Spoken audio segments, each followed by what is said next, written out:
Hindi nyo na kaya to. Lumilipad na yung pinapahuli ko. Mabilis na yan. Hindi mo na kayang huliin to. Hindi mo na kayang isakto talaga to. Sobrang hirap. Ano yan? Si Superman ba? Diba? Tingnan mo naman. Talagang matatawa ako. Tingnan ko talaga kung mahuli mo pa to kasi tingnan mo, ang bilis ang lipad niya at the same time. Paano ba to? Paano huliin yan? Ang hirap. Kahit ako di ko magagawa to eh. Oo. So, sino kaya sa inyo? Siyempre, mahirap tong pa-challenge natin. Dahil mahirap to, worth it naman kang kapalit.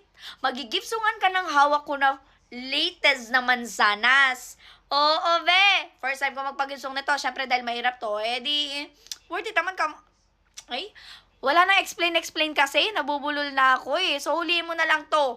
Kapag nahuli mo ko, sinasabi ko sa'yo, manzanas ha. Ayan, dapat i-screenshot mo para may patunay ka. Kasi no screenshot, no manzana. So, pipili na ako ngayong 9 PM, humabol ka na kapag nahuli mo to. Isend mo na agad screenshot mo sa bio kasi baka ikaw na ang unang magigibsungan na. Eto, dalian mo.